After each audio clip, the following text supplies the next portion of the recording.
अस्सलाम वालेकुम dear student, dear subscriber and my dear friends. उम्मीद है आप अच्छे होंगे। मैं फिर से आपकी खिदमत में हाजिर हूँ नए लेक्चर के साथ। जैसे मैंने इससे पहले लेक्चर आपको दिया, charge to mass ratio of electron निकाला हमें किसने? जे थॉमसन ने। किसने निकाला? जे थॉमसन ने। उसके बाद एक और साइंटिस्ट आया जिसका नाम था रॉबर्ट मिलीकेन। क्या नाम था? रॉबर्ट मिलीकेन। उसने हमें क्या निकाल के दिया? Measurement of charge on electron. Measurement of charge on electron. देखिए, उससे पहले जेप्रिन नामी साइंटिस्ट आया था। कैथोड रेस के ट्यूब की मैं बात कर रहा हूँ। वहाँ पे जेप्रिन नामी साइंटिस्ट आया था। जेप्रिन ने ये कहा था कि कैथोड रेट के ऊपर नेगेटिव चार्ज है क्योंकि ये पॉजिटिव प्लेट की तरफ मुड़ रहा है इलेक्ट्रिक फील्ड की मौजूदगी में।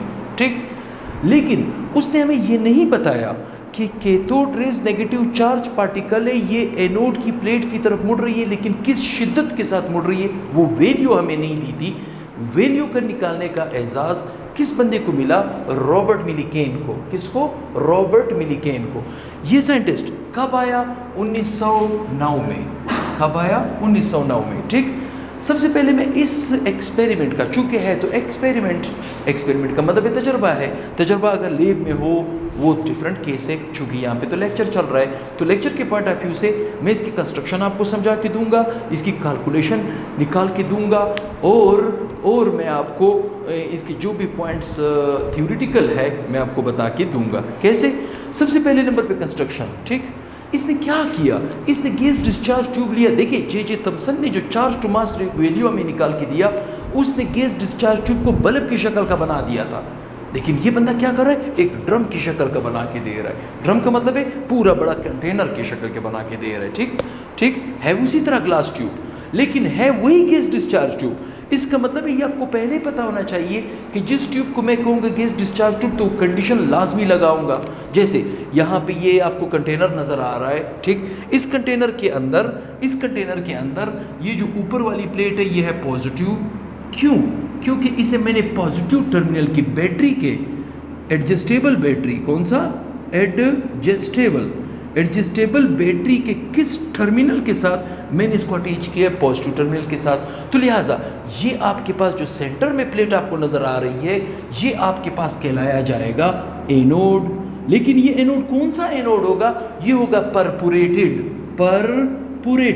ठीक, परपुरेटेड का मतलब क्या है कि इसमें इस तरह के सुराख लगे होंगे, सुराख। ठीक, इस तरह के होल्स लगे होंगे, या जिसे हिंदी में कहते हैं छेद वगैरह होगा इसके अंदर। ठीक, नीचे जो आपके पास, मतलब ये आपके पास कंटेनर क्या है? असल में दो चेंबर बेस्ड है। ठीक, एक है अपर चेंबर, एक है लोअर चेंबर।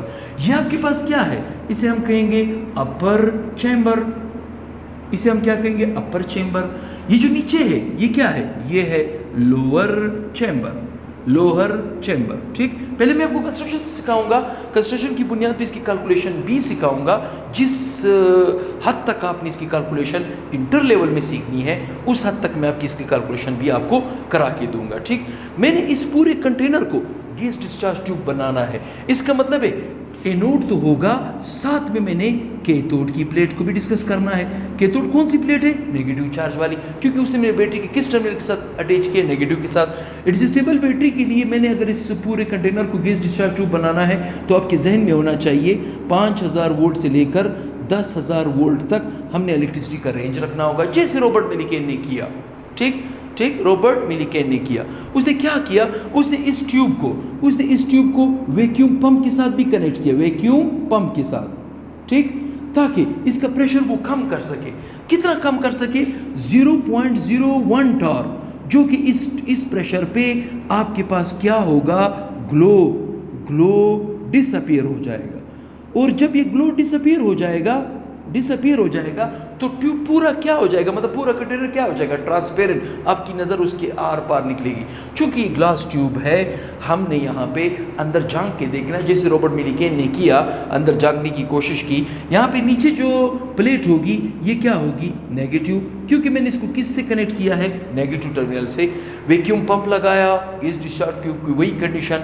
वैक्यूम पंप से मैंने प्रेशर कितना ले आया? जैसे मैं रॉबर्ट मिलीकेन ने किया 0.01 टार, और वोल्टेज कितना रखा? 5000 5000 वोल्ट से 10,000, ठीक, 5000 वोल्ट से 10,000 इलेक्ट्रोड्स लगाए, ठीक है, वैक्यूम पंप लगाया, एडजस्टेबल बैटरी लगाई, तो सारी कंडीशन मैंने इस कंटेनर के ऊपर अप्लाई कर दिया। इसका मतलब ये कंटेनर इस वक्त क्या रोल प्ले कर रहा है? गैस डिस्चार्ज ट्यूब का रोल प्ले कर रहा है, ठीक।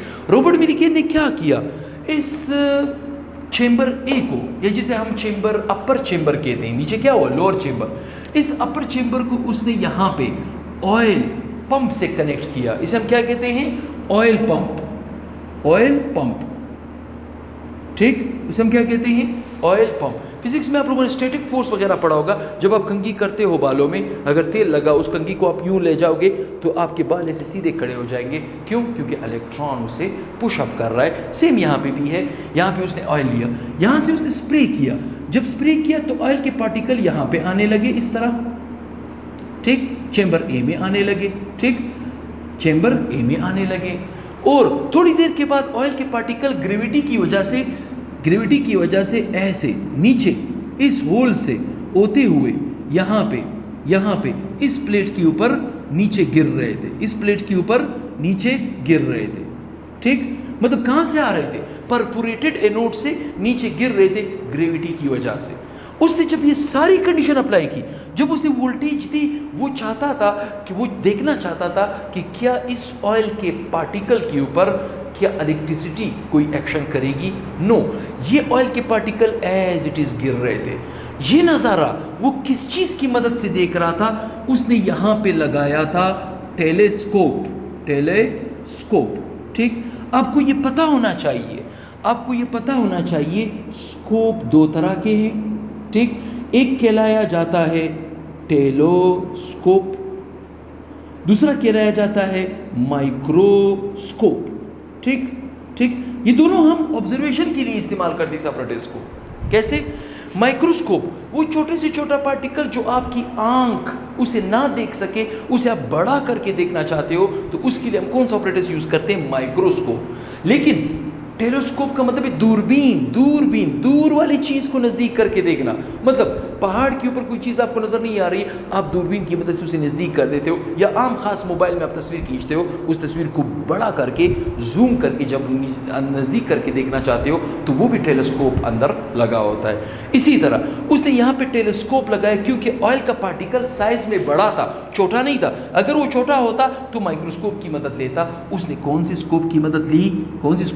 टेलीस्कोप। उसने टेलीस्कोप यहाँ पे लगाया, ठीक, टेलीस्कोप यहाँ पे लगाया। टेलीस्कोप की मदद से वो अंदर देख रहा था कि ये ऑयल का पार्टिकल नीचे गिर रहा है या नहीं। वो गिर रहा था, ठीक। तब वो इस नतीजे पे पहुंचा। किस नतीजे पे पहुंचा? उसने ये कहा, ये जो ऑयल का पार्टिकल है, इस पे इलेक्ट्रिसिटी एक्शन क्यों नहीं कर रही है? क्योंकि ये ऑयल का पार्टिकल असल में क्या है? न्यूट्रल पार्टिकल है। क्या है? न्यूट्रल पार्टिकल है। कैसे न्यूट्रल पार्टिकल है? ये ऑयल का पार्टिकल जाहिर सी बात है किसी मॉलिक्यूल से बना हुआ है, मॉलिक्यूल किसी एटम से बना हुआ है। एटम इलेक्ट्रिकली न्यूट्रल होते हैं क्योंकि उसमें जितने नंबर ऑफ इलेक्ट्रॉन्स होते हैं, उतने ही नंबर ऑफ प्रोटॉन्स होते हैं, ठीक। जब एटम के अंदर इलेक्ट्रॉन और प्रोटॉन की तादाद बराबर होगी तो एज ए होल एटम क्या कहलाया जाएगा? Neutral. As a whole molecule क्या कहलाया जाएगा? न्यूट्रल। तब वो इस नतीजे पे पहुंचा कि ये जो ऑयल का पार्टिकल, जब मैं अपर चेंबर में स्प्रे करके देख रहा हूँ, ये ऑयल का पार्टिकल एज इट इज़ नीचे गिर रहा है। इसकी वजह क्या है? ये जो ऑयल का पार्टिकल है असल में ये न्यूट्रल पार्टिकल है। इसके न्यूट्रल पार्टिकल क्यों है? क्योंकि इसमें जितने नंबर ऑफ इलेक्ट्रॉन थे उतने ही नंबर ऑफ प्रोटॉन थे। तब उसने क्या किया? उसने इस ऑयल के पार्टिकल को चेंबर बी में, या जिसे हम कहते हैं लोअर चेंबर में, ये जो ऑयल का पार्टिकल है, उसने इस ऑयल के पार्टिकल को क्या किया? उसने इसको चार्ज बनाने के लिए यहाँ पे आयोनाइजर की मदद ली। किस चीज़ की मदद ली? आयोनाइजर की। यहाँ पे लगाऊंगा आयोनाइजर। क्या लगाऊंगा?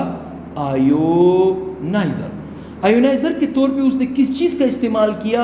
एक्सरेज का। किस चीज़ का? एक्सरेज का। यहाँ पे आए एक्सरेज। सपोज ये मेरे पास है एक्सरेज, ठीक। इसके रास्ते में ऑयल का पार्टिकल है जो न्यूट्रल है, जिसमें नंबर ऑफ इलेक्ट्रॉन और प्रोटॉन क्या है? इक्वल है, ठीक। नंबर ऑफ इलेक्ट्रॉन प्रोटॉन क्या है? इक्वल है। सपोज ये कोई भी ऑयल का पार्टिकल है, कोई भी एटम है न्यूट्रल, इसके अंदर इलेक्ट्रॉन और प्रोटॉन इस वक्त बराबर है। जब ये एक्स रेज इस ऑयल के पार्टिकल को, मिसाल के तौर पे यहाँ से ये एक्स रेज से उसने इस ऑयल के पार्टिकल को हिट करने की कोशिश की, ठीक, यहाँ से ऑयल का पार्टिकल, एक एक्स रेज क्या होता है, हाई एनर्जेटिक रेज है, यूं वेव की शक्ल में यहाँ पे आएगी, ठीक। अब मैंने यहाँ पे कहा था कि मैंने वैक्यूम पंप की मदद से इसके प्रेशर को 0.01 टॉर तक ले आया, 0 तक नहीं लाया हूँ। इसका मतलब है कि इसके अंदर अभी भी गैस मौजूद है, कुछ ना कुछ मीडियम मौजूद है। मीडियम का मतलब है, फर्ज करें मैं उस मीडियम के तौर पे मैं कहता हूँ कि यहाँ पे हवा मौजूद है, अंदर क्या है, थोड़ी बहुत हवा मौजूद है, 0.01 टॉर पे कुछ ना कुछ एयर के पार्टिकल्स होते हैं, ठीक। मिसाल के तौर पे मेरे पास यहाँ पे था एयर में आपको मालूम है क्या पाया जाता है, नाइट्रोजन, जिसके अंदर 3 कोवेलेंट बॉन्ड होते हैं, ठीक। ये एक्स रेज जैसे इस मॉलिक्यूल को टच करेगा, यहाँ से ये इलेक्ट्रॉन को नॉकआउट कर देगा, ठीक, यहाँ से इलेक्ट्रॉन को नॉकआउट करके N2 को, किसको, N2 को पॉजिटिव चार्ज बना देगा और यहाँ से क्या कर देगा, इलेक्ट्रॉन को निकाल देगा, ठीक। अब सपोज इसके रास्ते में, इस ऑयल के पार्टिकल के रास्ते में जैसी एक्स रेज ने ऑयल के पार्टिकल से पहले एयर के पार्टिकल को टच किया, एयर का पार्टिकल से उसने नाइट्रोजन से क्या किया, इलेक्ट्रॉन निकालने में कामयाब हुआ।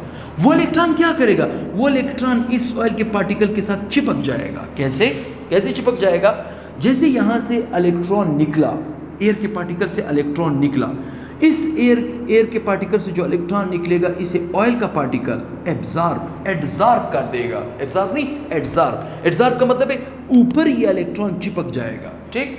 चिपकने के बाद अब ये ऑयल का पार्टिकल चार्ज पार्टिकल बन गया है। क्या चीज, चार्ज पार्टिकल। जैसे ही वो इस ऑयल के पार्टिकल को चार्ज पार्टिकल बना देगा, क्या चीज, चार्ज्ड पार्टिकल बना देगा, ठीक। तो चार्ज पार्टिकल बनाने के बाद ये आपके पास ऑयल का पार्टिकल है। अब इसके ऊपर जनाब क्या आ चुका है, इलेक्ट्रॉन। अब इस वक्त ये ऑयल का पार्टिकल क्या है, चार्ज पार्टिकल है, ठीक। अब इलेक्ट्रिसिटी एक्शन करेगी। जैसे ही ये ऑयल का पार्टिकल चेंबर ए में उसने स्प्रे किया, ऑयल का पार्टिकल आ रहा था चेंबर बी की तरफ, ठीक, चेंबर बी की तरफ गिर रहा था। क्यों, क्योंकि इसे ग्रेविटी अपनी तरफ खींच रही थी। जैसे ही ऑयल का पार्टिकल रास्ते में चार्ज होता गया एक्सरेज की वजह से चार्ज पार्टिकल, ऑयल का पार्टिकल चार्ज होता गया, तो ये ऑयल का पार्टिकल ऐसे आ रहा है। जैसे ही यहाँ से वोल्टेज बढ़ाएगा, ये ऑयल का पार्टिकल ऐसे आते आते स्टेंजेंट हो जाएगा, सस्पेंडेड। जैसे ही वो वोल्टेज बढ़ाएगा तो ऑयल का पार्टिकल वापस ऊपर जाएगा। ऐसा क्यों, क्योंकि ऑयल के ऊपर आ चुका है इलेक्ट्रॉन। क्या आ चुका है, इलेक्ट्रॉन। अगर ये ऑयल का पार्टिकल इलेक्ट्रॉन का मालिक है, तो ये इलेक्ट्रॉन का मतलब क्या है, नेगेटिव चार्ज को तो ये ऊपर वाली प्लेट पॉजिटिव चार्ज अपनी तरफ अट्रैक्ट करेगी, ठीक, अट्रैक्ट करेगी। इसका मतलब क्या है कि जब ये ऑयल का पार्टिकल के ऊपर इलेक्ट्रॉन आ चुका है, तो इस ऑयल के पार्टिकल को ऊपर एक फोर्स खींचेगी, नीचे दूसरी फोर्स खींचेगी। ये चीज़ याद रखें। ऊपर जो ऑयल के पार्टिकल को फोर्स खींचेगी उसे हम कहेंगे अपवर्ड फोर्स। क्या कहेंगे, अपवर्ड फोर्स। और नीचे जो खींचेगी उसे हम कहेंगे डाउनवर्ड फोर्स। क्या कहेंगे, डाउनवर्ड फोर्स, ठीक। डाउनवर्ड फोर्स को उसने वेलोसिटी v1 का नाम दिया, जो कि डायरेक्टली प्रोपोर्शनल है mg के। mg का मतलब क्या है, देखिए, डाउनवर्ड फोर्स जिसे मैं v1 कहता हूं वो डायरेक्टली प्रोपोर्शनल है mg के। mg का मतलब है इस ऑयल का कुछ ना कुछ मास है और इसे ग्रेविटेशनल फोर्स अपनी तरफ खींच रहा है, ये v1 है। चले मैं इसे कर देता हूं इक्वेशन नंबर 1, ठीक। ये मेरे पास आ जाएगा इक्वेशन नंबर 1, ठीक। और ये ऑयल का पार्टिकल जब ऊपर जाएगा, किसकी वजह से जाएगा, अपवर्ड फोर्स। अपवर्ड फोर्स दो फोर्सों का मजमुआ है। एक है इलेक्ट्रिक फील्ड इंटेंसिटी का, दूसरा ग्रेविटेशनल फोर्स का, ठीक है, दूसरा ग्रेविटेशनल फोर्स का। अपवर्ड फोर्स दो फोर्सों का मजमुआ है और इस अपवर्ड फोर्स को हम यहाँ पे किस चीज़ से डिनोट करेंगे, v2 से। v2 डायरेक्टली प्रोपोर्शनल है इलेक्ट्रिक फील्ड इंटेंसिटी के इलेक्ट्रिक फील्ड इंटेंसिटी के, चूंकि ये तो ऊपर जा रहा है अगेंस्ट द ग्रेविटेशनल फोर्स जा रहा है, तो यहाँ पे mg क्या हो जाएगा माइनस। इसका मतलब है कि मैं इसे क्या कर रहा हूँ, इक्वेशन नंबर 2 कर रहा हूँ। ठीक, अब आते हैं कैलकुलेशन की तरफ। ठीक, अगर मैं इसको कैलकुलेट करने की कोशिश करूँ, इसकी कैलकुलेशन करूँ, ठीक, तो मेरे पास जरा देखिए इक्वेशन 1 क्या था, V1 is directly proportional mg, इसे हमने कहा था इक्वेशन नंबर 1। ठीक, V2 फाइनल वेलोसिटी जो इस पार्टिकल को वापस ऊपर की तरफ ले जाएगी, वो डायरेक्टली प्रोपोर्शनल है h dot E minus mg के। ठीक, ये हमारे पास क्या है, ये इक्वेशन नंबर 2 है। अब आप क्या करें, इसने क्या किया, रॉबर्ट मिल्के ने इक्वेशन 1 को इक्वेशन 2 पे डिवाइड किया। ठीक, by dividing equation number 1 by equation number 2। ठीक, जब मैं इक्वेशन 1 को इक्वेशन नंबर 2 पे डिवाइड करूंगा तो V1 के नीचे आ जाएगा V2 बराबर है, ठीक है, mg के नीचे आ जाएगा h dot E minus mg। Equation ये शेप अडॉप्ट कर जाएगा। ठीक, अब आप मुझे बताएं, V1 का मतलब है इनिशियल वेलोसिटी जो पार्टिकल नीचे आ रहा है जिसे हम डाउनवर्ड फोर्स कहते हैं। V2 का मतलब है फाइनल वेलोसिटी जो पार्टिकल ऊपर जा रहा है अगेंस्ट द ग्रेविटेशनल फोर्स जा रहा है। ठीक, m का मतलब है मास, g का मतलब है ग्रेविटी जो कि कांस्टेंट है, फिजिक्स में आपने पढ़ा होगा ग्रेविटेशनल g स्मॉल g का वैल्यू कांस्टेंट है। h का मतलब है इलेक्ट्रिक फील्ड इंटेंसिटी, e का मतलब है चार्ज ऑन इलेक्ट्रॉन, e का मतलब क्या है चार्ज ऑन इलेक्ट्रॉन, m का मतलब है मास, g का मतलब है ग्रेविटी। अब अगर इस इक्वेशन के अंदर देखें, हम असल में मालूम क्या करना चाहते हैं, हम मालूम करना चाहते हैं इस छोटे से e को जिसे हम कहते हैं चार्ज ऑन इलेक्ट्रॉन। अब अगर मैं इस इक्वेशन को रीअरेंज करूं, क्या करूं, रीअरेंजिंग देम, ठीक, देन वी गेट हम क्या हासिल कर सकते हैं अगर इसको हम रीअरेंज करें। ठीक, कैसे रीअरेंज करें, देखिए थोड़ी सी हल्की फुल्की कैलकुलेशन है। V1 डिवाइडेड बाई V2 बराबर है mg divided by h dot. अभी देखिए जिसको मैं मालूम करना चाहता हूँ उसको मैं स्मॉल e से डिनोट कर रहा हूँ, ठीक, माइनस mg। ठीक, मैं तो इसको मालूम करना चाहता हूँ, इस इक्वेशन का यहाँ पे क्या काम, थोड़ा सा रीसेटिंग करूँगा। कैसे, मैं इसे मल्टीप्लाई करूँगा किससे, h minus mg divided by mg। ठीक, मतलब मैंने इसको मल्टीप्लिकेशन के लिए क्या इस्तेमाल किया, h minus mg divided by mg। तो सेम यही चीज़ मैं यहाँ पे करूँगा, h minus mg divided by mg।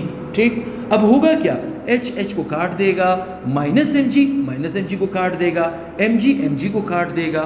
ठीक, आपके पास इक्वेशन बन जाएगा V1 क्या चीज़, या चले इस तरह कर देते हैं 1 अपॉन ई, क्या चीज़ 1 अपॉन ई बराबर है V1, ठीक है, इंटू का मतलब मल्टीप्लाई हो रहा है h minus mg divided by what, V2 into mg। Equation ये शेप आउट कर जाएगा। हम तो असल में चार्ज ऑन इलेक्ट्रॉन मालूम करना चाहते हैं, ये तो 1 अपॉन चार्ज ऑन इलेक्ट्रॉन आ रहा है। लिहाजा मैथमेटिक्स का बुनियादी असूल है डबल इंडिकेटर लगा के नीचे वाली रकम को ऊपर वाली रकम को नीचे ट्रिप कर सकते हैं। कैसे, ये ई ऊपर आ जाएगा, ये सिंपल शॉर्टकट ट्रिक है, ई ऊपर आ जाएगा, V2 ऊपर आ जाएगा into mg divided by V1 into h minus mg। Equation ये बन जाएगा। मेरी बात यहाँ तक मेरे ख्याल में आपको समझ आ रही है। ठीक, अब मैं इस इक्वेशन को और रीसेट कर सकता हूँ, इक्वेशन क्या बना, इक्वेशन बना E बराबर है, क्या बना, E बराबर है V2। अब देखिए mg ऊपर भी है नीचे भी है, नीचे mg क्या है, माइनस mg, अगर ऊपर जाएगा तो प्लस mg हो जाएगा। मतलब इस इक्वेशन को हम इस तरह भी लिख सकते हैं, इंटू स्मॉल ब्रैकेट ओपन, ठीक, mg माइनस mg ऊपर आके प्लस mg बन जाएगा, ठीक, divided by V1 into h। इस इक्वेशन की मदद से उसने चार्ज ऑन इलेक्ट्रॉन निकाला। उस ज़माने में जो उसने इस ई की वैल्यू निकाली, उसके हाथ क्या लगी, 1.59 ज़रब 10 रेज़ टू पावर -19 कूलम। ये रॉबर्ट मिलीकेन के हाथ की निकाली हुई वैल्यू है। लेकिन आजकल हमारे पास लेटेस्ट मशीन आ चुका है, हम उसके अंदर एटम डालते हैं तो एटम का इलेक्ट्रॉन की charge to value directly measure की जाती है। आजकल जो रिसेंटली वैल्यू है वो तकरीबन इसी वैल्यू की बिल्कुल बराबर है। E बराबर है 1.6 ज़रब 10 रेज़ टू पावर -19 कूलम। ये वैल्यू उसने इस इक्वेशन की मदद से निकाली है, हाँ, उसने ये भी तो मुमकिन है कि यहाँ से जो ऑयल का पार्टिकल ऊपर से नीचे गिर रहा है, वो ऑयल का पार्टिकल एक इलेक्ट्रॉन की जगह 2 इलेक्ट्रॉन भी एब्जॉर्ब कर सकता है, 3 भी कर सकता है। तो वहाँ पे उसके हाथ बहुत सी वैल्यू लगी, उसमें से जो सबसे लीस्ट वैल्यू थी, सबसे कम वैल्यू थी, तो उस नतीजे पे पहुंचा कि ये वाली जो वैल्यू है ये सबसे कम वैल्यू है, सबसे लीस्ट वैल्यू है। इसका मतलब है कि ये उस ऑयल के पार्टिकल की बात है जिसने सिर्फ एक इलेक्ट्रॉन को एब्जॉर्ब किया। उम्मीद ये है कि construction working as well as construction working, sorry ये क्या है आपके पास, ये वर्किंग का पोर्शन है, ये क्या है वर्किंग का, ठीक, ये है वर्किंग का पोर्शन, वो कंस्ट्रक्शन है, ये आपके पास वर्किंग का पोर्शन है, ठीक, और ये आपके पास क्या है कैलकुलेशन है, ठीक, कैलकुलेशन उसने इस अंदाज से निकाली। उम्मीद है ये लेक्चर आपको पसंद आया होगा। किसी ने स्क्रीनशॉट लेना हो तो वो ले सकता है, किसी ने स्क्रीनशॉट लेना हो तो वो ले सकता है। चूँकि ये एक्सपेरिमेंट है, एक्सपेरिमेंट को हम अपने लेक्चर के दौरान इतना ही उसको यहाँ पे एक्सप्लेन कर सकते हैं, और ज़्यादा एक्सप्लेनेशन की इसकी ज़रूरत हायर क्लासेस में पड़ती है, इंटर लेवल पे इतना ही एक्सप्लेन हम करते हैं, ठीक। लिहाजा एक्सपेरिमेंट के दौरान हम इसको ज़्यादा एक्सप्लेन कर सकते हैं, बहुत से पॉइंट हम इसके और भी निकाल सकते हैं। तो उम्मीद ये है कि आपने स्क्रीनशॉट भी निकाला होगा, मेरे चैनल को ज़्यादा से ज़्यादा शेयर भी किया होगा, ज़्यादा से ज़्यादा सब्सक्राइब भी किया होगा, बेल आइकन भी ज़रूर दबाएं और ऊपर नोटिफिकेशन देखा करें, नया नोटिफिकेशन आ चुका होगा। तो जब भी आपको वीडियो मिले उसे आप ज़्यादा से ज़्यादा शेयर करें, ज़्यादा से ज़्यादा सब्सक्राइब करें, अपने दोस्तों को मोटिवेट करें। आपके बलूचिस्तान के ऐन कोर्स के मुताबिक मैं आपको हर एक लेक्चर इंशाल्लाह रफ्ता दूंगा। आने वाला है ईद के बाद इंशाल्लाह मेरे लेक्चर ज़्यादा हो जाएंगे और आपको बहुत ही जल्द और बहुत ही ज़्यादा नॉलेज मिलेगा। उम्मीद करता हूँ आप मुझे दुआओं में याद रखें। नेक्स्ट वीडियो के साथ अल्लाह हाफिज़।